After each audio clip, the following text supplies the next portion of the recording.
Terlalu banyak belajar dan kurang tidur membuatku merasa seperti zombie. Coklat akan membantu, ya kan? Jadi, dengan mengantuk aku jalan ke bawah. Hah? Kenapa seluruh keluargaku di sana dengan koper mereka? Apa kalian mau pergi ke suatu tempat? Ya, ke Colorado untuk liburan ski. Hah, itu keren sekali. Kau yang terbaik, Ayah. Tidak denganmu, Helen. Kau harus belajar. Dan ini adalah hadiah spesial untuk Christine karena menangkan beasiswanya. Apa? Jadi kalian akan meninggalkanku begitu saja hanya karena nilai yang tak berarti? Ini sangat tak adil. Terserahlah. Aku bahkan tak butuh mereka untuk pergi denganku. Shh.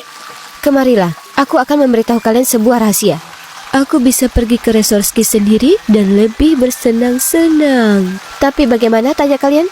Ini disebut dengan lucid dreaming. Aku pertama kali mendengarnya lewat film yang paling populer, Inception. Dan sadar kalau aku mengalami hal yang sama sebelumnya. Sejak itu aku jadi ahli dalam hal ini.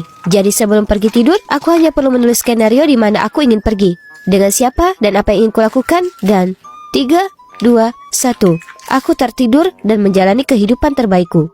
Nyatanya, bisa dibilang kalau mimpi indah rancangan sendiri ini seperti pengobatan bagiku. Karena, jujur saja, kehidupanku yang sebenarnya membosankan. Tak peduli bagaimana beratnya aku berusaha, aku bukan tandingan bagi saudara tiriku, Christine.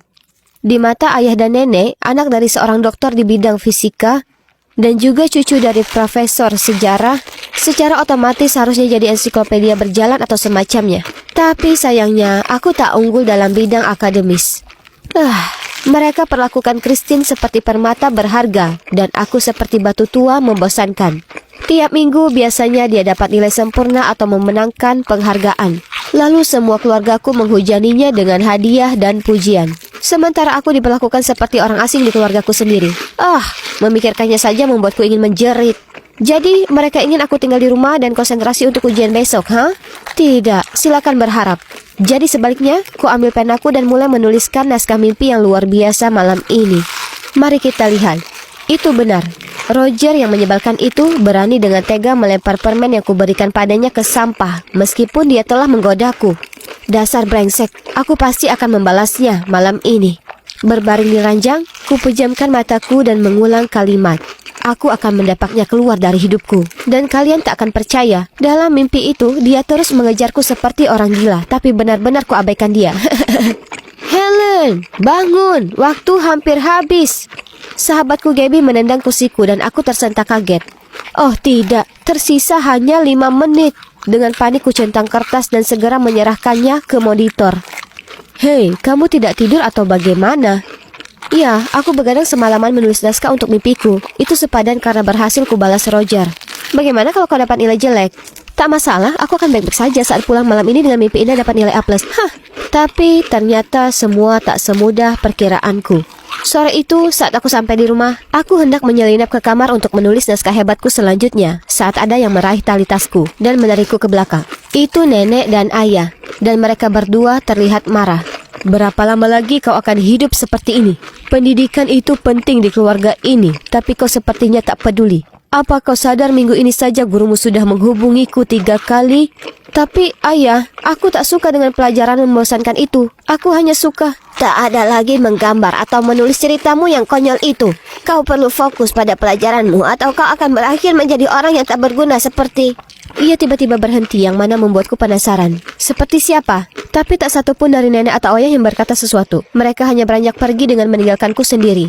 Jujur, aku tak pernah ingin mengecewakan mereka seperti itu. Jadi kali ini akan kucoba yang terbaik supaya tak kecewakan mereka. Ayah, nenek, lihat, aku dapat B+ untuk ujian matematikaku. Tidak ada yang peduli. Ibu tiriku memeluk Christine dan melihatnya dengan mata berbinar. Putriku yang luar biasa.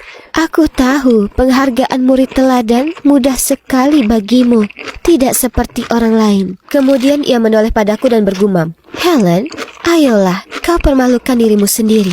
Itu memalukan. Wajahku lesu dan aku menahan tangis. Tapi aku berusaha sangat keras untuk mendapatkan nilai ini. Satu nilai B+ itu bukan hal yang bisa dibanggakan.